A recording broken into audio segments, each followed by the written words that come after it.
नमस्कार। कैसे हो आप लोग? उम्मीद है अच्छे होंगे और हमेशा ही अच्छे बने रहने का प्रयास भी किया करिए। आज हम नव पाषाणकाल पर विस्तारित रूप से चर्चा करेंगे। इससे पहले हमने पूरा पाषाणकाल और मध्य पाषाणकाल को विस्तारित रूप से देख लिया है। आज हम नव पाषाणकाल को विस्तारित रूप से देखने का प्रयास करेंगे। ठीक है।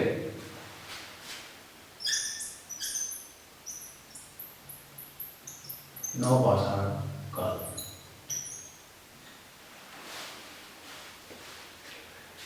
नवपाषाण जो है यह शब्द कहाँ से आया?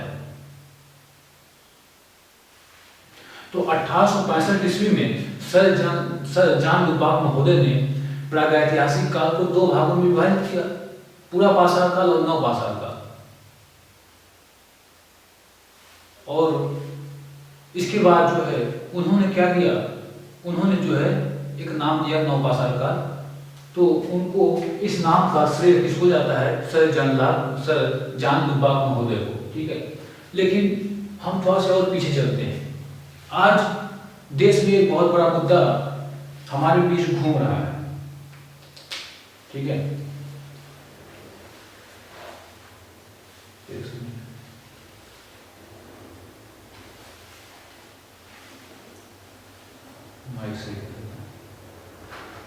आज हमारे बीच एक बहुत बड़ा मुद्दा इस देश में घूम रहा है। अरावली का उत्खनन हो रहा है। ऐसा माना जा रहा है कि जो 100 मीटर से ऊपर की पहाड़ियां वो अरावली है और बाकी सबका उत्खनन किया जाएगा। यह एक अरावली के लिए एक नई परिभाषा बन चुका है कि कौन सा अरावली है, कौन सा अरावली पर्वत नहीं। अरावली कितना पुराना है आप सोच भी नहीं सकते। हम सब लोग अब जाके पैदा हुए हैं। अरावली इतना पुराना है कि जब पृथ्वी के क्रस्ट का निर्माण नहीं हुआ था उससे भी पुराना अरावली। तो आप समझ सकते हैं। थोड़ा सा हम पीछे जाकर उसको रिविजन करने का प्रयास करते हैं कि अरावली कितना पुराना है, हम उसको देखने का प्रयास करते हैं। सबसे पहले जो हमारी पृथ्वी है,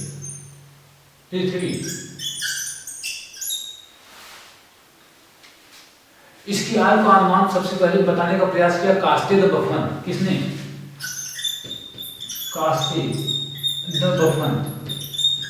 इन्होंने पृथ्वी की आयु का अनुमान लगाने का प्रयास किया, लेकिन इन्होंने जो अनुमान लगाया वो हालांकि जो वास्तविक इसकी पृथ्वी की आयु है उससे थोड़ा बहुत आगे पीछे था। लेकिन इसके बाद आए हमारे जेम्स हटन। इन्होंने कहा कि जो पृथ्वी की चट्टानें हैं उसके आधार पर हम पृथ्वी की आयु का अनुमान लगा सकते हैं। तो यह लगभग पृथ्वी का आयु लगभग 4.8 से 4.6 अरब वर्ष पूर्व है। ठीक है। 4.6 अरब वर्ष पुरानी पृथ्वी। इसकी आयु को समझने के लिए, पृथ्वी की आयु को समझने के लिए इसको जो है पृथ्वी को आयु को समझने के लिए इसको 3 भागों में विभाजित किया गया। आयु को समझने के लिए 3 भागों में इसको विभाजित किया गया। पहला भाग महाकल्प का है, महाकल्प। दूसरा युग, तीसरा सत्यकाल। ठीक है। महाकल्पों की संख्या टोटल 5 है, युगों की संख्या टोटल 4 है और शकों की संख्या 18 है। 5 महाकल्पों में युगों की संख्या 4 है और 4 युगों में शकों की संख्या 18 है। ठीक है। 5 जो महाकल्प हुआ, प्री-पैलोजोइक, पैलोजोइक, मेसोजोइक, सीनोजोइक और नियोजोइक। जो प्री-पैलोजोइक एरा है, जो प्री-पैलोजोइक महाकल्प है, इसमें कोई युग नहीं है। लेकिन जो पैलोजोइक एरा है, जो पैलोजोइक महाकल्प है, उसको प्राथमिक युग माना गया है। इसके बाद द्वितीय युग, तृतीय युग, चतुर्थ युग, इसीलिए टोटल 4 युग हो गए। इसमें जो प्री-पैलोजोइक एरा है, जो प्राथमिक महाकल्प है, पहला महाकल्प है, उसमें कोई युग नहीं है। उसमें कोई युग न होने का कारण क्या है कि जो पृथ्वी हमारी है इसके ऊपर जो एक कृष्ण है भूपर्वती है, भूपर्वती, इसका निर्माण नहीं हो पाया था। प्री पैलेयोलिथिक महाकल्प में इसका निर्माण हुआ 60 अरब वर्ष पूर्व। कृष्ण का निर्माण हुआ 60 अरब वर्ष पूर्व। और जो पैलेयोलिथिक एरा है वहीं से 60 अरब वर्ष पूर्व उसका जो है शुरुआत माना गया, वहां से प्राथमिक युग की शुरुआत हुई। इसके पहले कृष्ण का निर्माण नहीं हुआ था। तो जो प्री पैलेयोलिथिक महाकल्प है, इसीलिए जो है कृष्ण का निर्माण न होने के कारण उसमें युग की संज्ञा नहीं दी गई उसे। और जो प्री पैलेयोलिथिक एरा है, जहां से कोई युग की शुरुआत नहीं हुई थी, प्री पैलेयोलिथिक, इसमें कोई युग नहीं है, कोई युग नहीं है, लेकिन इसमें टोटल 2 कालों में विभाजित किया गया उसको। पहला आर्कियन, ठीक है, आर्कियन, और दूसरा प्री कैम्ब्रियन।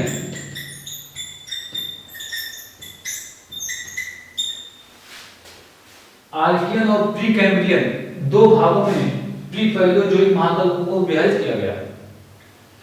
और जो इसमें प्री कैम्ब्रियन है आपका, आर्कियन जो है, इसमें आग्नेय चट्टानों का निर्माण होता है। जो लावा होता है, जो ठंडा होकर जो चट्टान बनी, वो आर्कियन चट्टाने, आर्कियन काल में हुई आग्नेय चट्टाने का निर्माण। और जो प्री कैम्ब्रियन है, इसमें जाके किसका निर्माण हुआ? अरावली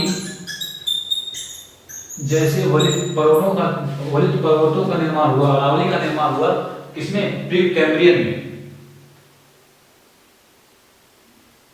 और हम कब पैदा हुए? मानव कब पैदा हुआ? हमारी बात छोड़िए, मानव कब पैदा हुआ उसको हम समझने का प्रयास करते हैं। मानव हमारा पैदा हुआ तृतीय युग के प्लायोसीन काल में पैदा हुआ। तृतीय युग के, इसमें 3 युग, जो तीसरा युग आया उसमें कौन पैदा हुआ? मानव पैदा हुआ। इसके बाद ओलिगोसीन और होलोसीन आता है। इसके बाद हम लोग होलोसीन में भी चल रहे हैं। इसके पहले 18 शक और थे। सोचिए, मानव तो आज पैदा हुआ। उसमें भी पहले किसका कौन आया? पहले प्राइमेट्स आए। प्राइमेट्स को होमोनिड्स और होमोनाइड्स 2 भागों में विभाजित किया गया। फिर इसके बाद रामापिथेकस आया, आर्टिलोपिथेकस आया, ऐसे ही जाके विकसित हुआ। निएंडरथल मानव आया। फिर इसके बाद जाके कहीं होमो इरेक्टस के बाद होमो सैपियंस मानव आया। और होमो सैपियंस की उत्पत्ति कब हुई? होमो सैपियंस मानव की उत्पत्ति हुई उच्च पुरापाषाण काल में। उच्च पुरापाषाण काल में कौन आया? हम लोग आए। होमो सैपियंस मानव आया उच्च पुरापाषाण काल में। अभी मानव कितना, जो होमो सैपियंस मानव है उससे 30,000 वर्ष पुराना है। 30 वर्ष पहले होमो सैपियंस मानव की उत्पत्ति हुई। और अरावली कब का है?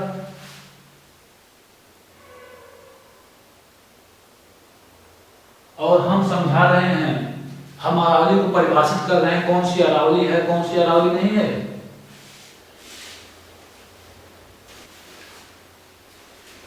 कुछ नहीं, बस ये सब हमारी मूर्खता है। हमारी प्रकृति के साथ कितनी बड़ी छेड़छाड़ की जा रही है।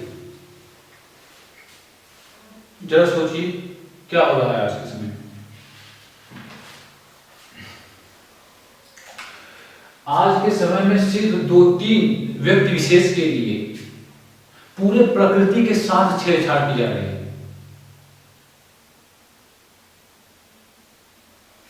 पूरे प्रकृति के साथ। एक खिलवाड़ कितना बड़ा घातक हो सकता है पूरे भारत के लिए, अभी तो पूरे विश्व के लिए। इसको अभी लोग नहीं समझ रहे हैं, क्योंकि जब तक किसी के ऊपर नहीं आता है तब तक लोग नहीं समझते हैं। यहाँ के लोगों की यही वास्तविकता है। 5 किलो राशन मिल रहा है ना, तो और कैसे अपने को। हमारा देश बहुत आगे है।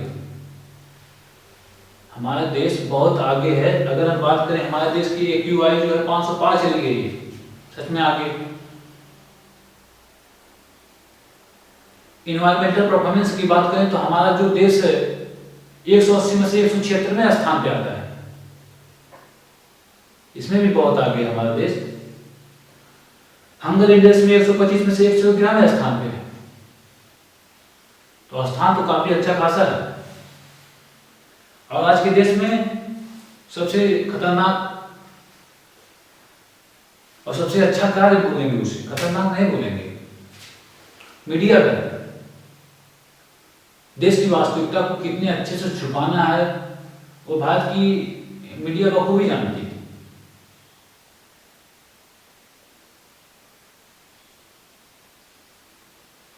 सबसे बड़ा खिलवाड़ तो इन्हीं का है।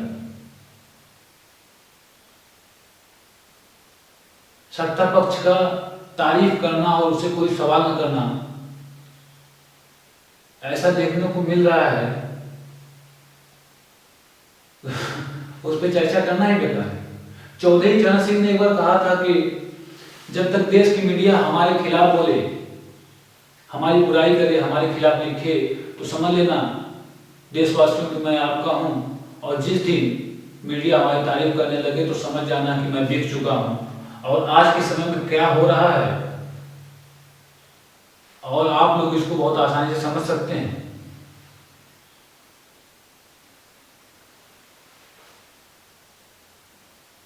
आज अरावली खत्म हो रहा है, वो दिन दूर नहीं, वो दिन दूर नहीं कि जब दिल्ली में ऊंट आएंगे, ऊंट चलेंगे ठीक है, समझ रहे हैं। जो अरावली खत्म हो रहा है हमारा, जैसे मान लीजिए अरावली है, इसमें खत्म हो रहा है, जो रेगिस्तान है सब यहाँ पर धूल मिट्टी इधर आएगा, और जो यहाँ से उठने वाले मानसून है सब जाके उत्तराखंड से टकराएंगे, इधर जाके सब धूल मिट्टी इधर आएगा दिल्ली में। 30-40 साल में सारा प्रदूषण का वातावरण, एक बहुत अच्छा वातावरण बनेगा प्रदूषण का। और फिर इसके बाद यहाँ पे ग्लेशियर पिघलेगा, बाढ़ आएगी, सूखा पड़ेगा, ठीक है। हमारे देश में एक बाढ़ आ जाती है तो बहुत अच्छे से नियंत्रण की जा सकती है, देखते हैं आप, देखते होंगे, बहुत अच्छे से नियंत्रण होता है। हमारे देश में लोग बाढ़ नियंत्रण नहीं कर पा रहे हैं, प्रदूषण नियंत्रण नहीं कर पा रहे हैं, तो क्या नियंत्रण करेंगे, ठीक है। हालांकि चलिए, हमारा टॉपिक नहीं था। अब तो आप लोग समझ गए होंगे कि अरावली कितनी पुरानी है, और हम सब लोग जो अरावली को परिभाषित कर रहे हैं, हम सब लोग कितने पुराने हैं, अब आप लोगों को विस्तार से समझ में आ गया होगा। अब हम चलेंगे नवपाषाण काल पर। नवपाषाण काल को विस्तारित रूप से समझते हुए आगे चलेंगे, ये हमारा टॉपिक नहीं था, ठीक है। आगे चलते हैं।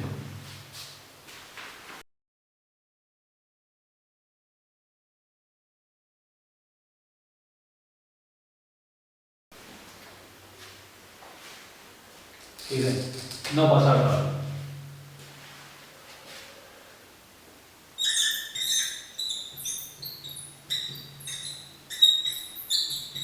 नवपाषाण काल, नवपाषाण काल यह शब्द सबसे पहले आपको पता होगा कि प्रागैतिहासिक काल को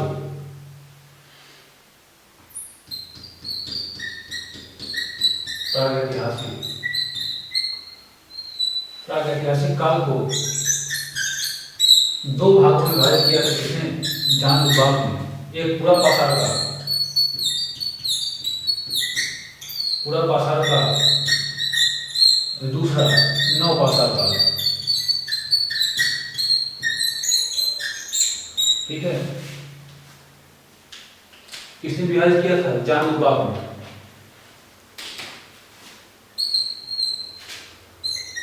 जॉन लुबाक, जॉन लुबाक ने विभाजित किया था किसको, प्रागैतिहासिक काल को दो भागों में विभाजित किया था। कैमरा नहीं है, ठीक है। जॉन लुबाक ने 1865 ईस्वी में, किसमें, 1865 ईस्वी में जॉन लुबाक ने प्रागैतिहासिक काल को दो भाग विभाजित किया था, पहला बुरा पाषाण काल, दूसरा नवपाषाण काल। तो नवपाषाण शब्द किसने दिया? यह दिया सर जॉन लुबार्ड ने।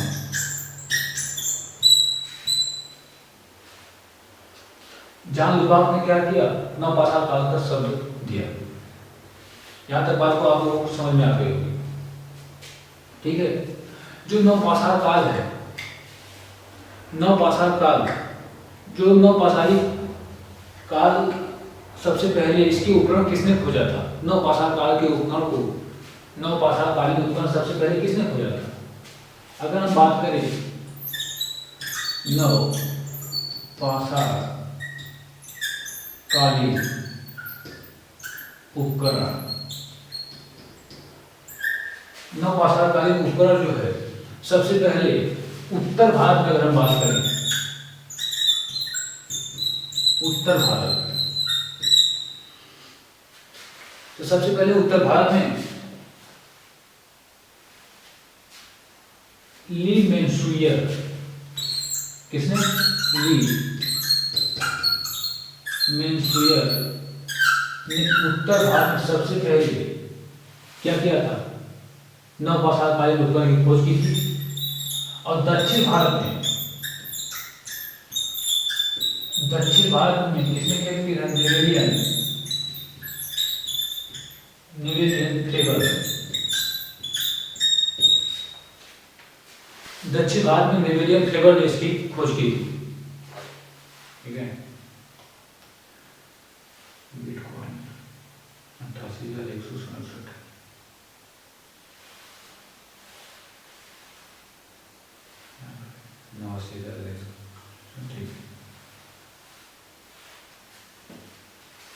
ठीक है। उत्तर भारत में ली मेंशुइयर और दक्षिण भारत में नेवेलियन फ्लेवर ने नवपाषाण कालीन उपकरण की खोज की थी। यह कहाँ खोज की थी? इलाहाबाद में टोंस नदी के किनारे, टोंस नदी के किनारे पालिशदार उपकरण प्राप्त किया था, पालिशदार उपकरण प्राप्त किया था ली मेंशुइयर महोदय, ठीक है। यहां तक बात हमको लगता है आप लोगों को समझ में आ गई होगी। आगे बढ़ते हैं। अगर हम बात करें सबसे प्राचीनतम पालिशदार उपकरण कहां से प्राप्त हुआ था, तो यह दक्षिण भारत से प्राप्त हुआ था। एम.एच. किसरा के द्वारा जो है कर्नाटक के लिंगसगूर नामक स्थान से जो है एम.एच. किसरा के द्वारा सबसे प्राचीनतम पालिशदार उपकरण प्राप्त किए गए थे, ठीक है। अब हम आगे चलते हैं। जो नवपाषाण काल है, एक सेकंड, ठीक है। यहां तक बात आप लोगों को समझ में आ गया होगा। लेकिन अगर हम बात करें जो नवपाषाण काल है, नवपाषाण काल को नवपाषाणी क्रांति का नाम जो है नवपाषाणी क्रांति और खाद्य उत्पादन संस्कृति का नाम सबसे पहले दिया था गार्डन चाइल्ड ने। गार्डन चाइल्ड ने इसे नवपाषाणी क्रांति क्यों कहा?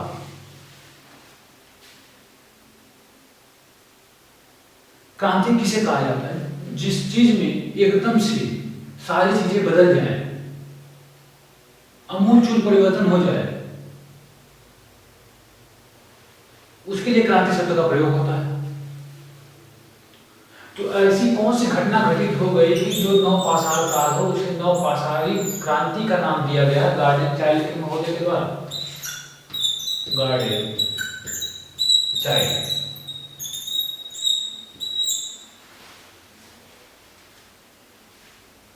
ऐसी कौन सी घटना घटी जो है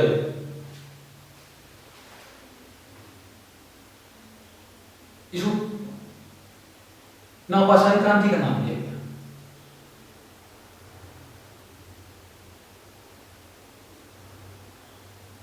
इस समय सबसे बड़ी घटना यह हुई कि जो मनुष्य था,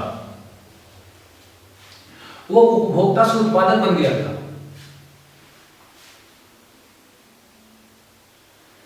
कृषि का विकास हुआ, पशुपालन की शुरुआत हुई बड़े पैमाने पर, कुछ ऐसे विशेष परिवर्तन हुए, बहुत बड़े स्तर पर परिवर्तन देखने को प्राप्त हुए।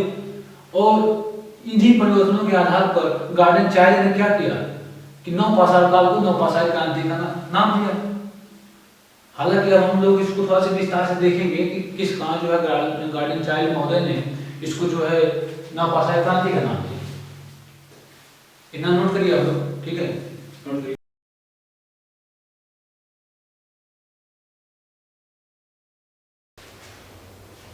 ठीक है, गार्डन चाइल्ड ने इसे नवपाषाण काल को नवपाषाण क्रांति क्यों कहा, ठीक है, इसको समझने का प्रयास करते हैं।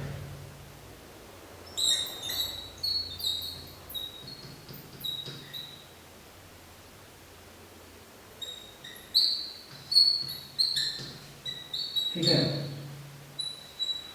इसको समझने का प्रयास करते हैं। देखिए, सबसे पहला परिवर्तन यह हुआ कि इस समय कृषि की शुरुआत हुई। किसकी शुरुआत हुई? कृषि की शुरुआत हुई। ठीक है, कृषि की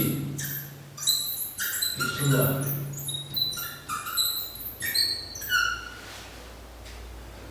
जब कृषि की शुरुआत हुई तो किसी भी फसल में, किसी भी फसल को होने में लगभग 3 से 6 महीने का समय लगता है। ठीक है, 3 से 6 महीने का जब समय लगेगा तो लोग क्या करेंगे, सबसे पहले एक अस्थायी आवास बनाने का प्रयास करेंगे। एक अपने लिए जो है क्या करेंगे, एक ही स्थान पे रहने का प्रयास करेंगे। तो उसके लिए क्या करेंगे, अस्थायी आवास का अस्थायी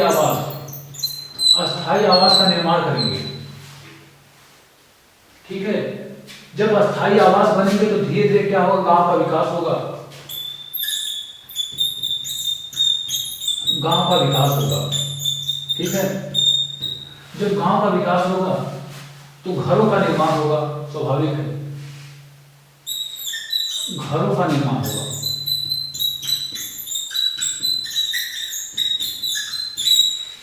तो जो नवपाषाण काल में जो घरों का निर्माण होता था वह कच्ची ईंटों से होता था।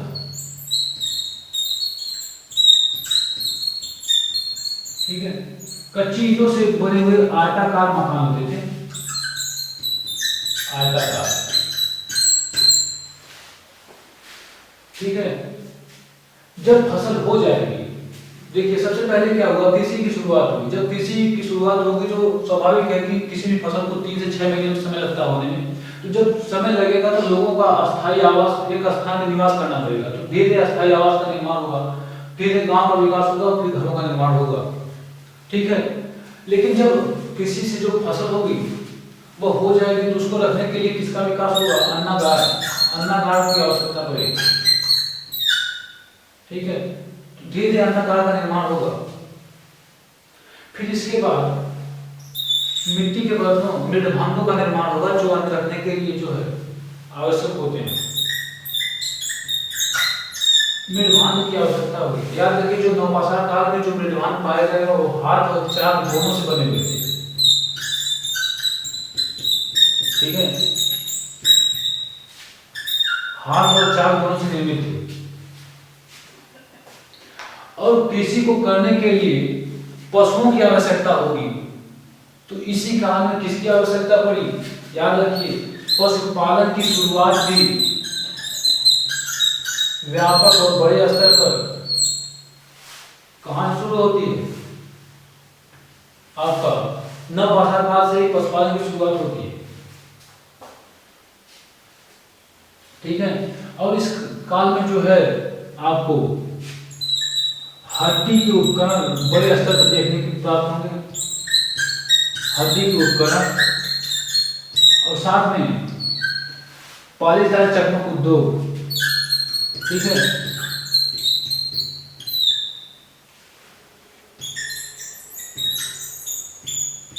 पॉलीटाइल चकमक उद्योग।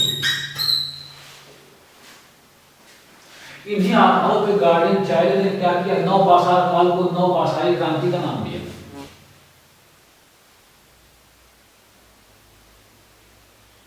यहां तक बात क्लियर होगी, ठीक है। अब हम स्थानों पर देखेंगे कि भारत में कौन कौन से स्थान हैं जहां से नवपाषाण काल की विशेषता पाई गई, जहां से औजार पाए गए, जहां की नवपाषाणी जो क्रांति है, जहां कहां से सबसे ज्यादा कृषि के साक्ष्य मिले, कहां से सबसे ज्यादा पशुपालन के साक्ष्य मिले, और कहां से जो है घरों का निर्माण हुआ, जो घरों का साक्ष्य सबसे ज्यादा नवपाषाण काल में कहां से प्राप्त हुए। अब हम एक मैप के माध्यम से उसको समझने का हम प्रयास करेंगे, ठीक है। ठीक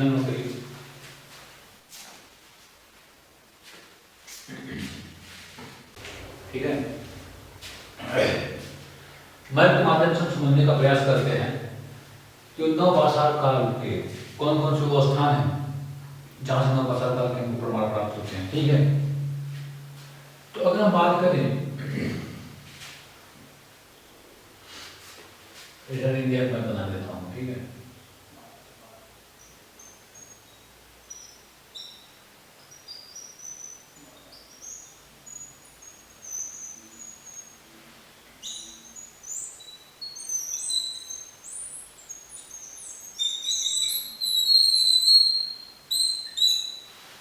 इंडिया हो गया पाकिस्तान, ठीक है।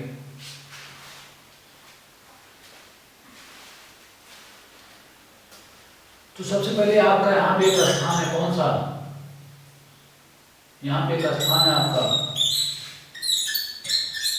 मेहरगढ़।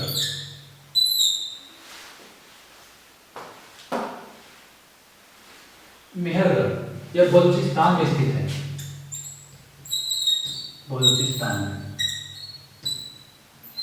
बलूचिस्तान में स्थित है। यह बोलन नदी घाटी, बोलन नदी पर जो है एक कच्छ का मैदान है, बोलन नदी तट पर, ठीक है। बोलन नदी पर कच्छ का मैदान,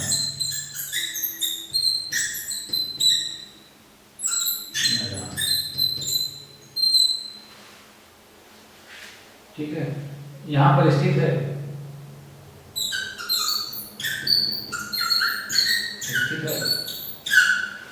इसे याद रखिए, रोटी का भी मैदान कहा जाता है,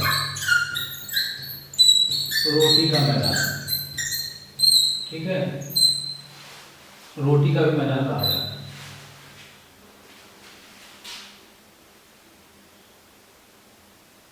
और मेहरगढ़ को याद रखिए, बलूचिस्तान की रोटी का टोकरी भी कहा जाता है, ठीक है। मेहरगढ़ को बलूचिस्तान की रोटी की टोकरी,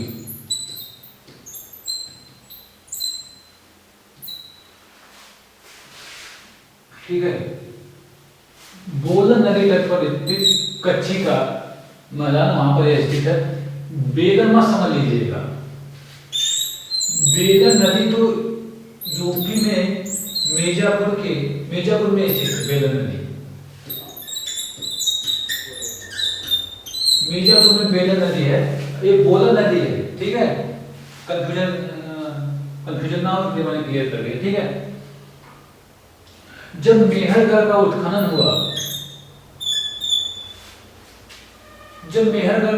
हुआ, तो टोटल 7 परतें पाई गई, 7 लेयर,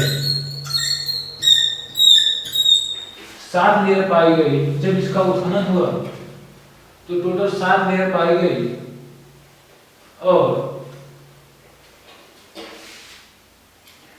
इन 7 लेयरों में, ठीक है, 7 लेयरों में सबसे नीचे जो है नवपाषाण काल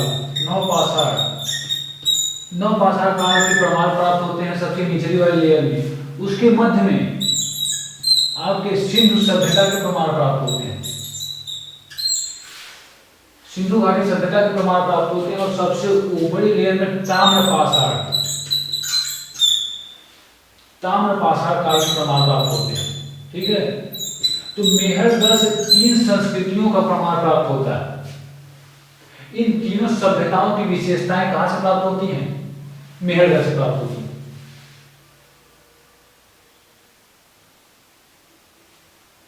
सबसे नीचे नवपाषाण काल का प्रमाण प्राप्त होता है, फिर सिंधु घाटी सभ्यता का, फिर इसके बाद नवपाषाण काल का। तो मेहरगढ़ थोड़ा सा इंपॉर्टेंट हो जाता है। ठीक है, इतनी बात क्लियर हो गई। ठीक है, और मेहरगढ़ से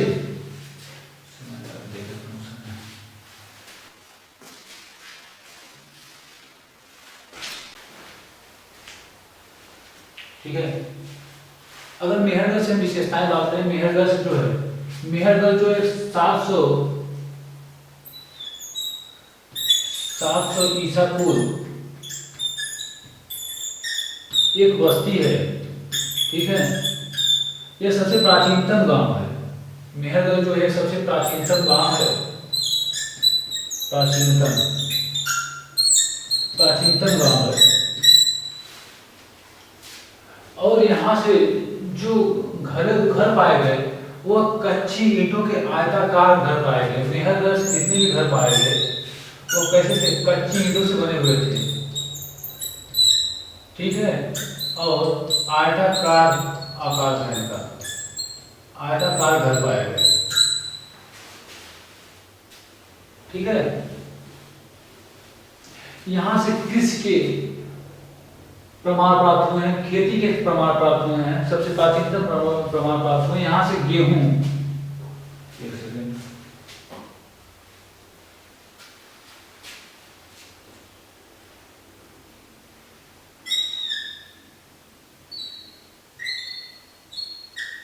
ठीक है, यहां से जो कृषि के प्रमाण प्राप्त हुए हैं, यहां से देता हूं कृषि की जो प्रमाण प्राप्त हुए, यहां से गेहूं, जौ, जामुन, ठीक है, जामुन, बेर, कपास, इन सब के प्रमाण प्राप्त हुए हैं मेहरगढ़ से। धान के प्रमाण नहीं प्राप्त हुए हैं।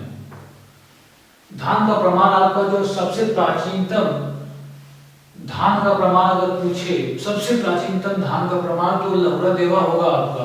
लेकिन अगर पूछे नवपाषाण काल की दृष्टि से सबसे प्राचीनतम वो स्थान कौन सा है जहां से धान का प्रमाण प्राप्त हुआ है, तो आपका हो जाएगा कोल्डी हवा। ठीक है, आगे हम देखेंगे कोल्डी हवा को। लेकिन कोल्डी हवा नवपाषाण काल की दृष्टि से सबसे प्राचीनतम वो स्थान है जहां से धान प्राप्त हुए थे। लेकिन अगर हम बात करें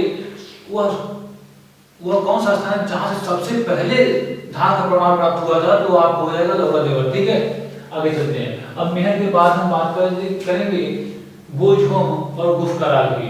ठीक है, इतना नोट करिए।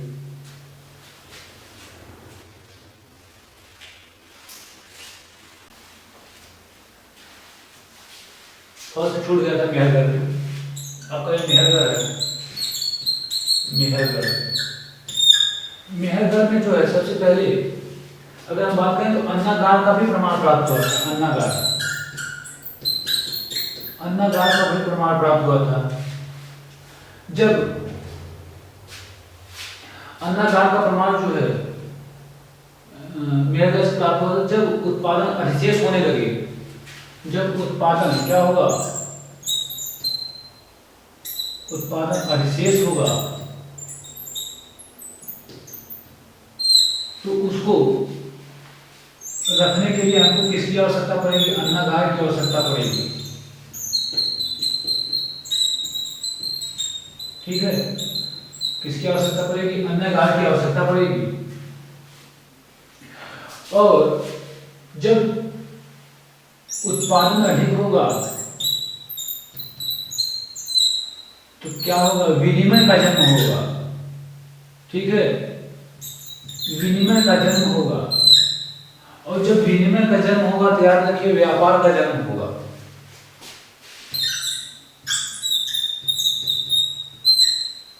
और जब व्यापार का जन्म होगा तो नगरीय सभ्यता का जन्म होगा।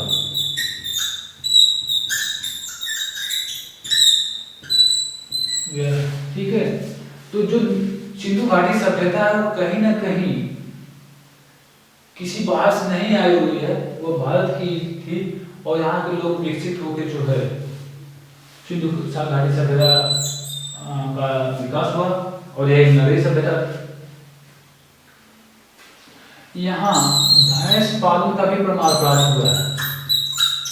भैंस पालन का प्रमाण कहाँ से प्राप्त हुआ है? मेहरगढ़ से प्राप्त हुआ है, नौपाषाण काल में, ठीक है। और यहाँ पे आभूषण का भी प्रमाण प्राप्त हुआ है। आभूषण, आभूषण का प्रमाण, आभूषण का भी प्रमाण प्राप्त हुआ है। कहाँ से? मेहरगढ़ से। इसके अलावा एक कारीगर की कब्र प्राप्त हुई, ठीक है। कारीगर की कब्र, कारीगर की कब्र का प्राप्त होना क्या दर्शाता है? कारीगर की कब्र का प्राप्त होना मतलब किसी कार्य विशेष करने वाले समुदायों का जन्म हो गया था, किसी कार्य विशेष को करने वाले समुदायों का जन्म हो चुका था नौपाषाण काल में। और यहाँ से किसानों के समाधान का भी प्रमाण प्राप्त हुआ है, ठीक है। किसानों के समाधान का भी प्रमाण कहाँ से प्राप्त हुआ है? मेहरगढ़ से प्राप्त हुआ है। मेहरगढ़ से अन्नागार का प्रमाण प्राप्त हुआ है। जब उत्पादन अधिशेष होगा तो अन्नागार की आवश्यकता होगी, और जो उत्पादन अधिक के कारण जो है किसका जन्म होगा? विनिमय का जन्म होगा। और जब विनिमय का जन्म होता है तो व्यापार को जन्म देगा विनिमय, और जब व्यापार का जन्म होगा तो नगरीय सभ्यता का विकास होगा। और नगरीय सभ्यता का विकास, सिंधु घाटी सभ्यता आप पढ़ेंगे, जो एक नगरीय सभ्यता थी कहीं बाहर से नहीं आई हुई थी, वो भारत की ही थी, यह सिद्ध हो चुका है, ठीक है। इसके बाद भैंस पालन का प्रमाण भी कहाँ से प्राप्त होता है? मेहरगढ़ से ही प्राप्त होता है। और आभूषण का प्रमाण भी कहाँ से प्राप्त होता है? वह मेहरगढ़ से भी प्रमाण होता है। आभूषण कहीं ना कहीं जरूरी भी है और आज के समय में, आज के समाज में सौंदर्य, जो सुंदरता होती है बहुत मायने रखती है। तो आभूषण का प्रमाण भी प्राप्त हुआ था। और कारीगर की कब्र एक प्राप्त हुई है, जो ये दर्शाता है कि किसी कार्य विशेष करने वाले समुदायों में विभेद हो गया था, उसका जन्म हो गया था, सबका अलग अलग वर्ग निर्धारित हो चुका था। किसानों का समाधान भी हमको देखने को भी प्राप्त होता है, ठीक है, मेहरगढ़ से। अब हम आगे चलते हैं, ठीक है, आगे चलेंगे। अब यहाँ पे हम बोझों को वजह देखेंगे, नोट करिए।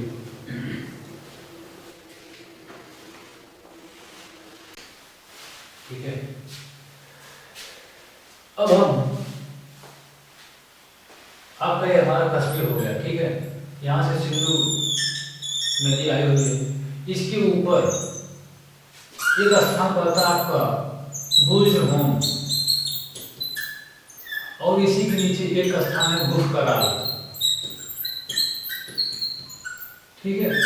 सबसे पहले हम बुर्ज होम पर चर्चा करें। बुर्ज होम की खोज 1935 ईस्वी में डी टेरा पीटरसन के द्वारा की गई थी। इसका शाब्दिक अर्थ होता है जन्म स्थान, ठीक है। इसका बुर्ज होम का शाब्दिक अर्थ होता है जन्म स्थान।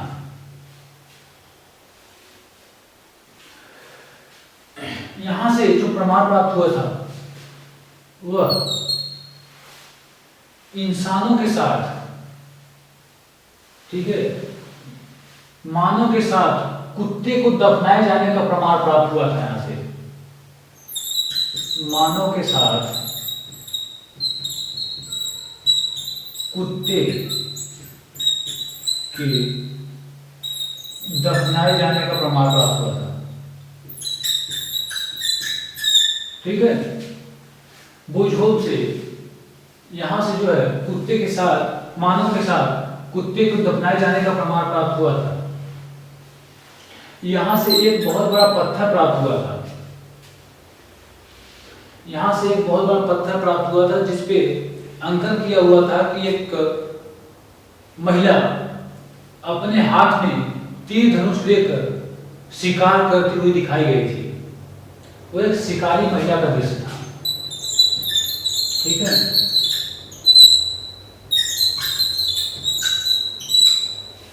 शिकारी महिला का प्रमाण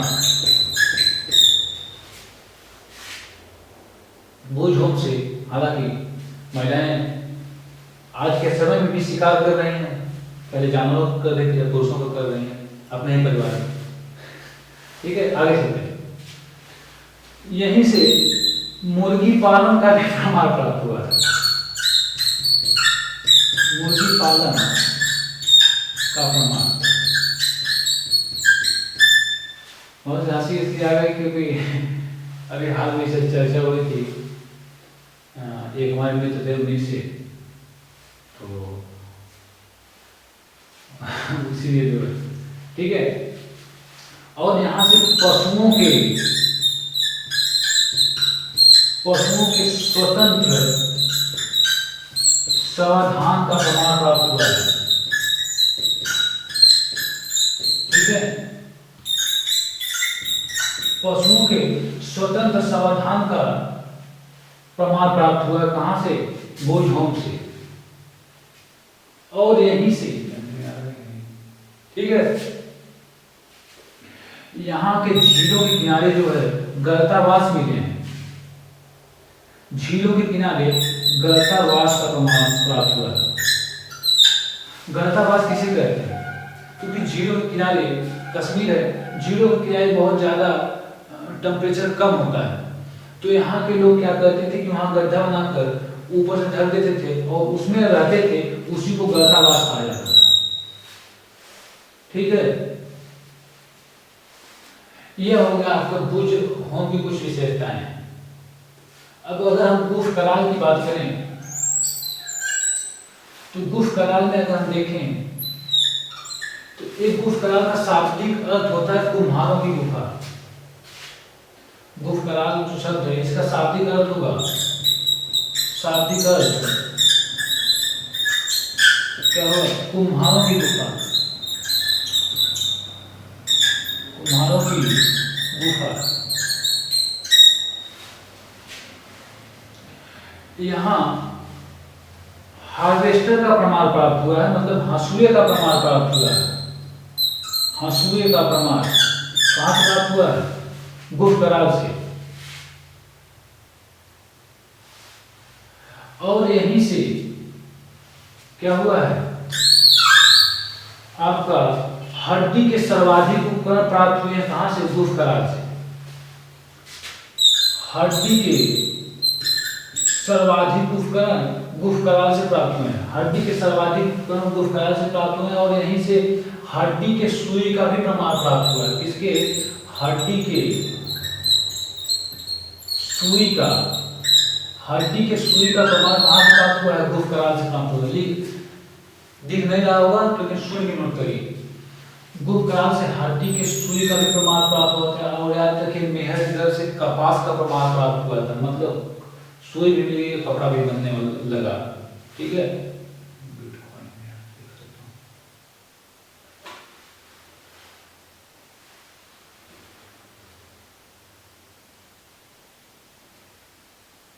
ठीक है, यहाँ तक बात समझ में आ गई। हाँ, और एक बात, अभी तक जो मकान बने तो ये कक्षी थे, लेकिन जो गुफ कराल है यहाँ से 2 कक्षी मकान के भी प्रमाण प्राप्त हुए हैं। 2 कक्षी मकान के प्रमाण, 2 कक्षी मकान के प्रमाण कहां से प्राप्त हुए हैं? आपका गुफ कराल से प्राप्त हुआ है। और यहीं से सिलबट्टे का भी प्रमाण प्राप्त हुआ है। सिलबट्टे का प्रमाण, हालांकि अब तो पहले सिलबट्टा और ऐसे बहुत उपकरण थे जो हाथों से बनते थे। अब तो आधुनिक युग आ गया है, मिक्सर वगैरह आ गया है, तो इसका कोई घरों में देखने को नहीं मिलता है। लेकिन पहले ये सब चीजें जो है स्वास्थ्य के लिए, स्वास्थ्य को भी सही रखती थी और काम भी हो जाता था। लेकिन आज सिर्फ काम हो रहा है, स्वास्थ्य बिगड़ रहा है। ठीक है, तो सिलबट्टे का प्रमाण कहां से प्राप्त हुआ? गुफ कराल से। और मकान के भी प्रमाण प्राप्त होते हैं गुरुकाल से। और यहाँ से जो हंसुए का प्रमाण प्राप्त हुआ था, हड्डी के सर्वाधिक का जो है गुरुकाल से प्राप्त हुए, और हड्डी के सुई का प्रमाण कहाँ से प्राप्त हुआ? गुरुकाल से। ये दोनों विशेषताएं, इस दोनों स्थानों की विशेषताओं को हमने देख लिया है। अब हम आगे चलेंगे यूपी में। यहाँ से जो है यूपी के कुछ स्थान है, उसको हम देखते हुए जो है आगे बढ़ेंगे। ठीक है, इतना नोट करके इसको कर लीजिए।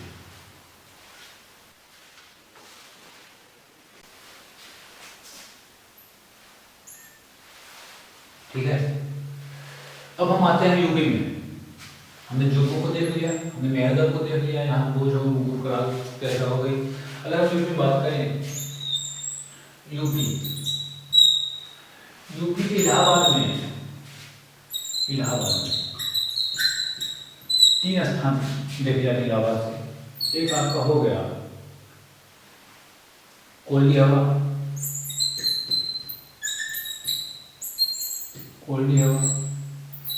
चौपानी मांडू,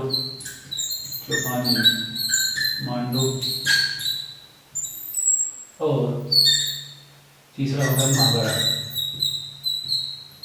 तीनों की विशेषताओं को हम देखने का सबसे पहले क्रम से प्रयास करेंगे। ठीक है, अगर हम बात करें कोयली हवा की,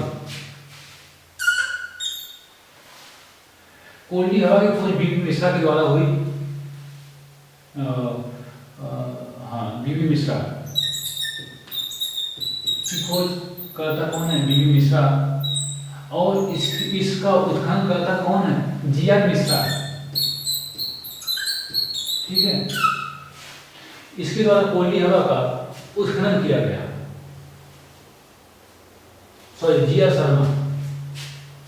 ठीक है, जीआर शर्मा के द्वारा क्या किया गया? कोयली हवा का उत्खनन किया गया। और यहाँ से हमने क्या बोला था? पहले हमने चर्चा किया था, कोयली हवा से नवपाषाण काल के दृष्टि से देखा जाए तो सबसे प्राचीनतम धान का प्रमाण कोयली हवा से प्राप्त हुआ था। तो यहाँ से क्या हुआ?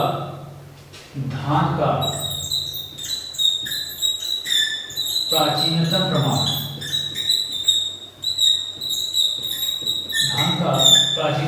कहाँ से प्राप्त हुआ? कोयली हवा से प्राप्त हुआ। और जो ये धान जो प्राप्त हुआ कौन सी प्रजाति का था? अगर यह पूछे तो वह धान था आपका ओराइजा सटाइवा प्रजाति का वो धान था। ठीक है, और कोयली हवा से 3 काल का पता चलता है। पहला आपका नवपाषाण काल, 3 कालों का प्रमाण प्राप्त होता है कोयली हवा से।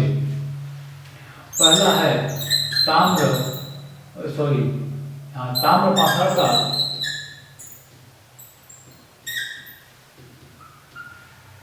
नवपाषाण काल, और तीसरा आपका है कांस्य काल।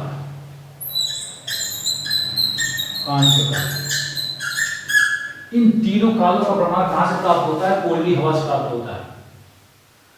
कोयली हवा जो स्थान है, कोयली हवा की खोज करता कौन है? बीबी मिश्रा। इसके उत्खनन का कार्य कौन किया? जीआर शर्मा के द्वारा इसका उत्खनन का कार्य किया था। नवपाषाण काल की दृष्टि से सबसे पहले यहाँ पे धान का प्राचीनतम प्रमाण प्राप्त हुआ। और जो धान प्राप्त हुआ कौन सी प्रजाति का था? वो था ओराइजा सटाइवा प्रजाति का वह धान था। और यहाँ से 3 कालों का प्रमाण प्राप्त होता है, 3 संस्कृतियों का प्रमाण प्राप्त होता है। पहला है ताम्रपाषाण काल, दूसरा नवपाषाण काल, और तीसरा कांस्य काल का। यहाँ से इन संस्कृतियों का क्या होता है? विशेषताएं प्राप्त होती हैं। ठीक है, इन 3 कालों की विशेषताएं देखने को प्राप्त होती हैं। अब हम बात करते हैं चौपानी मांडो की। चौपानी मांडो यहाँ से जो है, इसकी जो विशेषता है, यहाँ पे सबसे प्राचीनतम मेढ़भांड का प्रमाण प्राप्त हुआ है। ठीक है, प्राचीनतम मेढ़भांड का प्रमाण कहाँ से प्राप्त होता है? चौपानी मांडो से देखने को प्राप्त होता है। और यहाँ से जो यहाँ पे झोपड़ियाँ प्राप्त देखी जाती हैं, वो मधुमक्खी के आकार के, मधुमक्खी के छत्तों के आकार के। ठीक है, मधुमक्खी के छत्तों के आकार की क्या थी? झोपड़ी देखी जाती है। मधुमक्खी के आकार की मधुमक्खी के छत्ते के आकार की यहाँ पे झोपड़ियों के प्रमाण देखे जाते हैं, प्राप्त मिलते हैं देखने को। ठीक है, यह चौपानी मानव की विशेषता है। अगर हम बात करें महागरा की, महागरा में सबसे पहले तीन प्रवेश द्वार वाले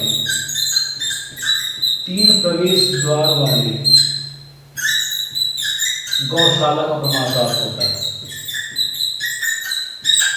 ठीक है, महागरा से 3 प्रवेश द्वार वाली गौशाला का प्रमाण देखने को प्राप्त होता है। और यहाँ से किसी के दृष्टि से देखें तो यहाँ से क्या देखने को मिलता है, धान और जौ के प्रमाण देखने को प्राप्त होते हैं। कहाँ से, महागरा से। और यहाँ जो झोपड़ियाँ पाई गई, जो झोपड़ियों के प्रमाण प्राप्त हो, गोलाकार झोपड़ियाँ, गोलाकार झोपड़ियों के प्रमाण देखने को प्राप्त होते हैं महागरा से।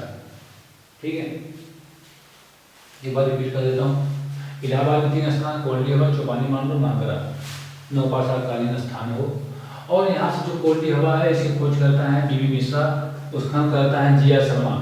और यहाँ से 3 संस्कृतियों, 3 कालों का प्रमाण प्राप्त होता है। ताम्र पाषाण काल, नव पाषाण काल और कांस्य काल, तीनों कालों की विशेषता यहाँ से देखने को प्राप्त होती है। यहाँ से धान का प्राचीनतम प्रमाण प्राप्त होता है नव पाषाण काल के हिसाब से। और यहाँ को जो धान का प्राचीनतम प्रमाण देखने को मिलता है वो कौन सी प्रजाति का है, वो है ओराइजा सताइवा प्रजाति का वो धान है। ठीक है, अब हम बात करते हैं चौपानी मांडव की। चौपानी मांडव में प्राचीनतम निर्माण के प्रमाण प्राप्त होते हैं। और यहाँ पे जो झोपड़ियाँ प्राप्त हुई है वो मधुमक्खी के छत्ते के आकार की झोपड़ियाँ यहाँ को देखने को मिलती हैं। अगर हम बात करें महागरा में 3 प्रवेश द्वार वाले गौशाला के प्रमाण प्राप्त होते हैं। और यहाँ से किसी के हिसाब से देखें तो धान और जौ के प्रमाण प्राप्त होते हैं। और यहाँ की जो झोपड़ियाँ थी वो गोलाकार झोपड़ियाँ थी। ठीक है, इतनी बात समझ आ गई। ठीक है, अब हम आगे चलेंगे। ठीक है, इतना नोट करके स्क्रीनशॉट लीजिए और जल्दी में है, जल्दी नोट करिए, एक भी चीज छूटनी नहीं चाहिए। ठीक है, ठीक है, अब हम बिहार में चलते हैं। हमने देख लिया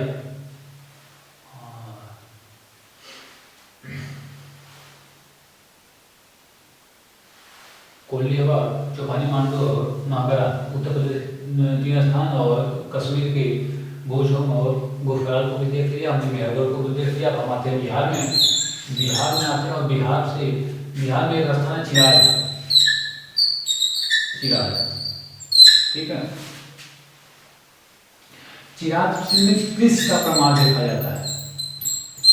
और जो यहाँ कृषि के प्रमाण मिलते हैं वो कौन से यहाँ से फसल के साथ मिलते हैं, वो है आपका गेहूं था आपका, धान, मटर। ठीक है, और इसके अलावा उर्द और चना। यहाँ से चना, उर्द, मटर, धान और गेहूं जैसी फसलों के प्राप्त हैं। चिराग से हमको प्रमाण देखने को प्राप्त होते हैं। और यहीं से अगर हम बात करें तो सार्वजनिक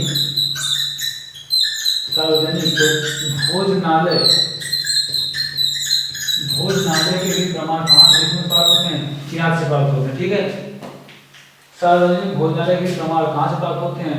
और इसके अलावा अग्निकुंड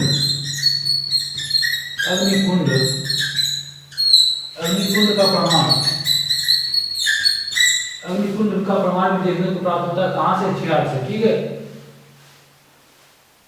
इसके अलावा अगर हम बात करें तो यहाँ से हड्डी के सर्वाधिक उपकरण भी प्राप्त हुए हैं। हड्डी के सर्वाधिक उपकरण भी कहाँ से प्राप्त हुए, चिराग से। लगभग कितने उपकरण प्राप्त हुए, 480 उपकरण प्राप्त हुए। वो भी कौन से, हिरन के हड्डी के। ठीक है, हिरन के हड्डी के उपकरण प्राप्त हुए हैं चिराग से। इस चिराग की कुछ विशेषताएं थी।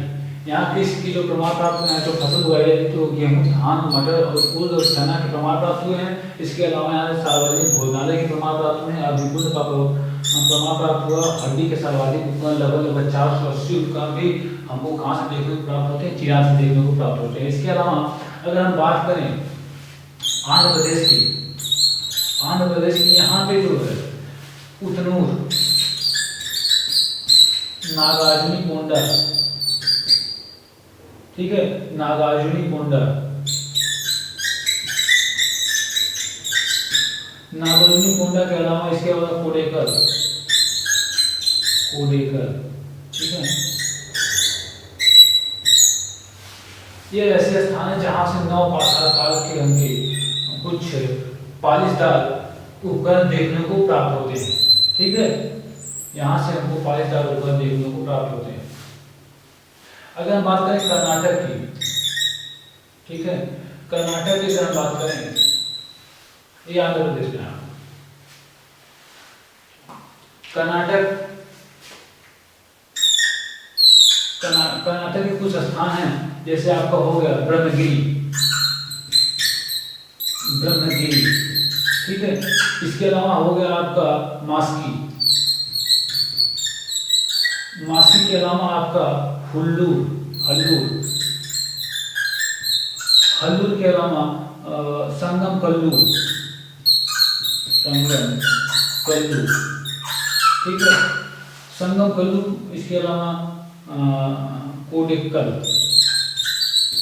कोडिक्कल, याद रखिए जो आंध्र प्रदेश में स्थान है कोडिक्कल है, कोडिक्कल, और जो कर्नाटक में स्थान है कोडिक्कल, तो कंफ्यूज मत होइएगा, ठीक है। ये कुछ विशेषताएं हैं। और एक बात और, पश्चिम भारत में सबसे ज्यादा उगाई जाने वाली फसल कौन सी है, रागी और उपलेट है, ठीक है, रागी और उपलेट, रागी और उपलेट जो है पश्चिम भारत में, सॉरी दक्षिण भारत में सबसे ज्यादा उगाई जाने वाली जो है फसल है।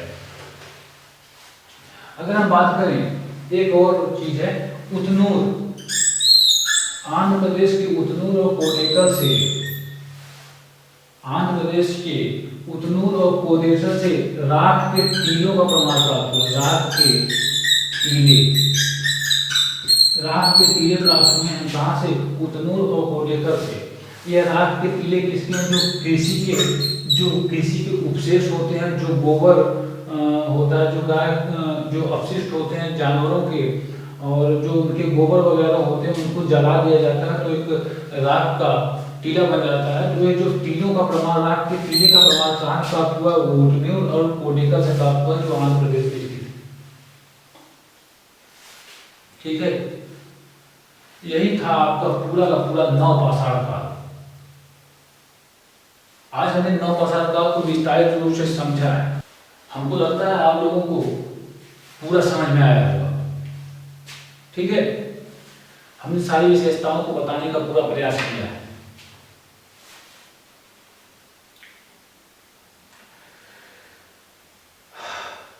अब हम आगे चलेंगे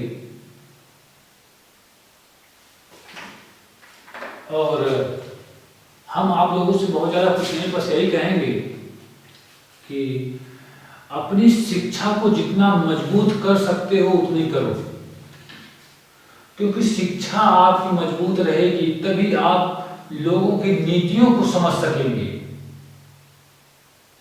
अपनी पढ़ाई को, अपनी शिक्षा दीक्षा को लेवल, जब तक अपनी शिक्षा दीक्षा का लेवल हाई नहीं करेंगे, जरूरी नहीं है कि पढ़ाई सिर्फ नौकरी ही दिलाए। सोचने समझने की क्षमता भी शिक्षा के माध्यम से ही पैदा होती है। आज हमारे देश में क्यों शिक्षा को महंगा किया जा रहा है और राशन फ्री में मिल रहा है? 5 किलो राशन देकर शिक्षा को महंगा करके अरावली जैसे और भी ऐसे अभी कई निर्णय लिए जाएंगे ताकि आपका जो शिक्षा का लेवल है वो नीचे रहे। आप वहां तक न सोच पाए कि इन फैसलों से हमारे ऊपर, हमारे देश के ऊपर क्या प्रभाव पड़ेगा। और आप सरकार से सवाल न कर सके, इसलिए शिक्षा को महंगा किया जा रहा है। और आपको खुश करने के लिए आपको राशन दे दिया जा रहा है।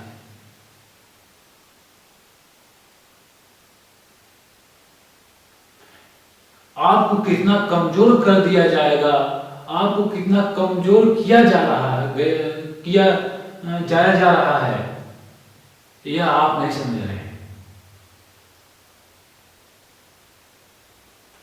ठीक है। और पढ़ाई लिखाई